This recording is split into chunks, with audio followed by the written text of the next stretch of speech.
qui ont marché avec le Seigneur. Une personne comme Saül, vous pouvez lire à la maison Saül, 1 Samuel 15, 27 à 24 à 27, on peut le lire rapidement. Alors Saül dit à Samuel, j'ai péché car j'ai transgressé l'ordre de l'Éternel et je n'ai pas obéi à tes paroles. Je craignais le peuple et j'ai écouté sa voix. Maintenant je te prie, pardonne mon péché, reviens avec moi et je me prosternerai devant l'Éternel. Samuel dit à Saül, je ne retournerai point avec toi, car tu as rejeté la parole de l'Éternel et l'Éternel te rejette, afin que tu ne sois plus roi sur Israël. Et Samuel se tourna en s'en alla. Saül le saisit par le pan de son manteau qui se déchira.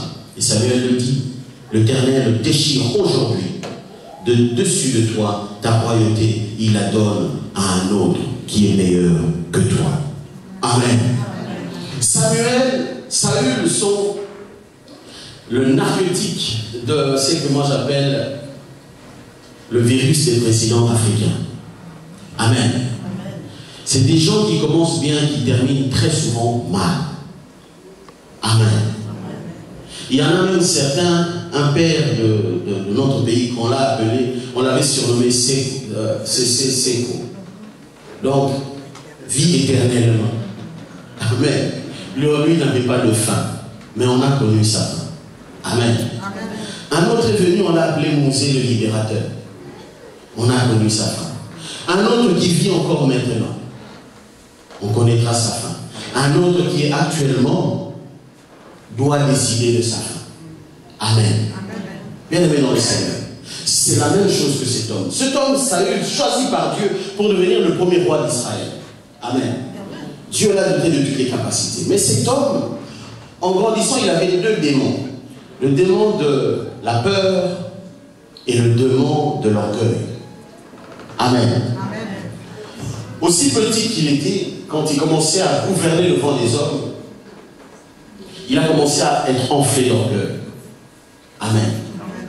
Jusqu'au point où il n'écoutait plus Dieu, mais il écoutait les hommes. Amen. Et pendant qu'il allait en guerre, Dieu lui a dit, tu vas détruire tout ce que tu trouveras. Amen. Lui, parce que l'orgueil est monté, il a commencé à se complaire. Amen. À signer des accords. À dire que on peut faire ça. Bien aimé, on ne s'accorde pas avec lui. Et surtout pas quand Dieu t'a demandé de ne pas le faire. Parce que l'ennemi ne deviendra jamais ton ami. Après, quand on l'a assujetti, on peut leur donner, mais on ne peut pas être ami. Amen. Une personne qui est venue avec un couteau pour te poignarder quand tu te réveilles, prends les mesures qu'il faut. N'essaye plus de dormir au moins avec cette personne-là. Ou quand tu dors dans ta chambre, ferme la porte à clé. Parce que s'il l'a fait une fois, il le fera une deuxième fois. Et Saül n'a pas écouté Dieu. Et la Bible dit, Dieu l'a rejeté. Et quand Samuel est arrivé, au lieu même lui-même d'être comme David, que Dieu appelle l'homme selon mon cœur. Pourquoi? Parce que David, lui, prenait les responsabilités des bonnes et des mauvaises choses. Et il allait s'incliner, se coucher devant Dieu pour se repentir. Lui, Saül demanda à Samuel, écoute, viens avec moi, on va aller se prosterner. C'est comme si Samuel était son défenseur. Amen. Amen.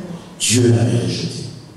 Et cet homme qui a bien commencé, qui était le choix de Dieu, Dieu l'a rejeté. Quand l'Éternel bien-aimé te confie une mission, un pouvoir, même un peuple, pour conduire, bien-aimé, si tu changes, dès l'instant où tu changes les règles dans le parcours, c'est fini. Tu es disqualifié. Amen. Amen. Souvenez-vous, quand vendredi passé, quand je prêchais, je disais que Dieu est fidèle. Et la fidélité, c'est sa nature. Il ne peut pas se renier lui-même. Quand il a mis les règles, c'est comme ça. C'est lui qui change les règles. Ce n'est pas toi qui viendras changer les règles.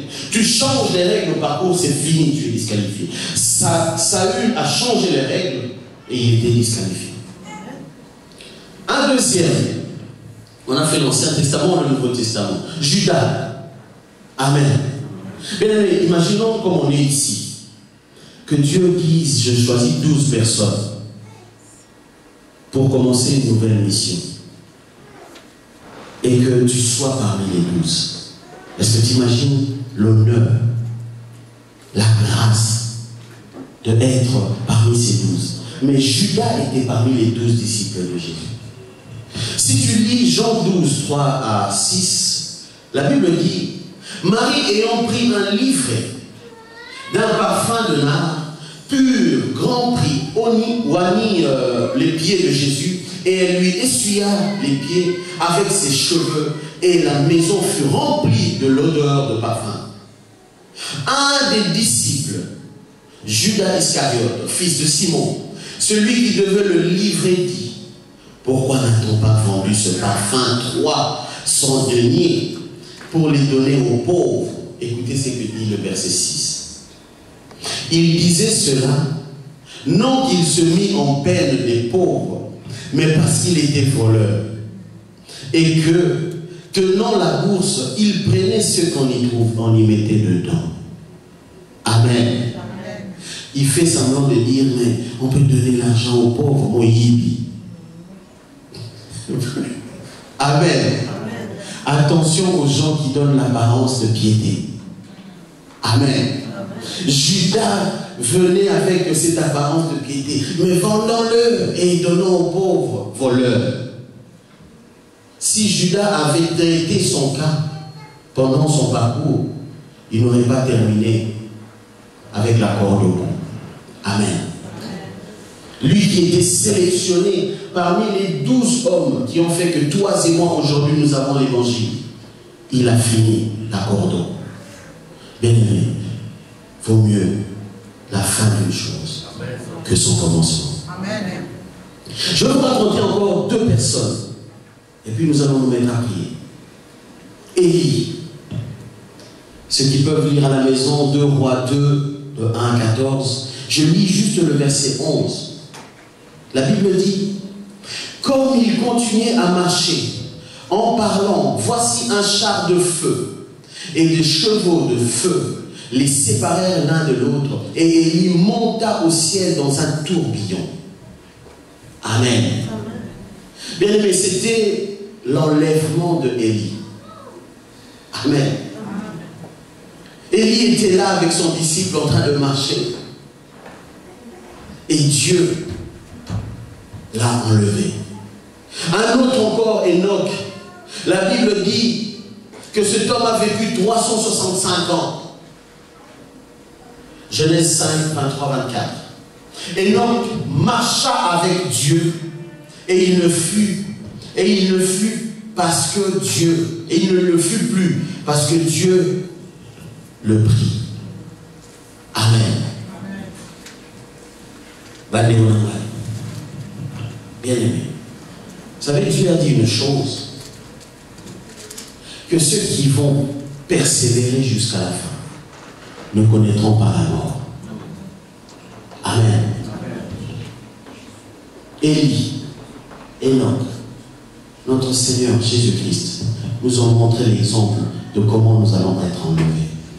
Nous qui avons couru jusqu'à la fin. Amen. Bien, la Bible dit, même ceux qui sont morts en Christ, toi et moi, si par exemple Jésus revenait maintenant, ne pensons pas que nous on va aller le premier. Amen. La Bible dit, les morts en Christ ressusciteront et ensemble nous serons enlevés. Amen. Bien-aimés dans le Seigneur, souvenez-vous de la course. Celui qui va persévérer, celui qui va garder la foi, celui qui va maintenir sa vie de sanctification jusqu'à la fin, c'est celui-là qui sera enlevé avec le Seigneur. Même quand la mort physique nous prend maintenant, nous sommes candidats de la vie éternelle. Quand il reviendra, les morts en Christ ressusciteront et ensemble nous serons enlevés. Bien-aimé dans le Seigneur, je ne sais pas comment tu marches avec Dieu. Je ne sais pas comment tu vis avec Dieu. La Bible dit, celui qui persévérera jusqu'à la fin sera sauvé. Hébreux 12, 12, 1 à 2. La Bible dit, nous donc aussi, puisque nous sommes environnés d'une si grande nuée de témoins, rejetons tout fardeau et le péché qui nous enveloppe si facilement et courons avec persévérance dans la carrière qui nous est ouverte. Ayons le regard fixé vers Jésus, le chef et le consommateur de la foi, qui en vue de la joie qui lui a été réservée, a souffert à la croix, méprisé l'ignominie, et s'est assis à la droite du trône de Dieu.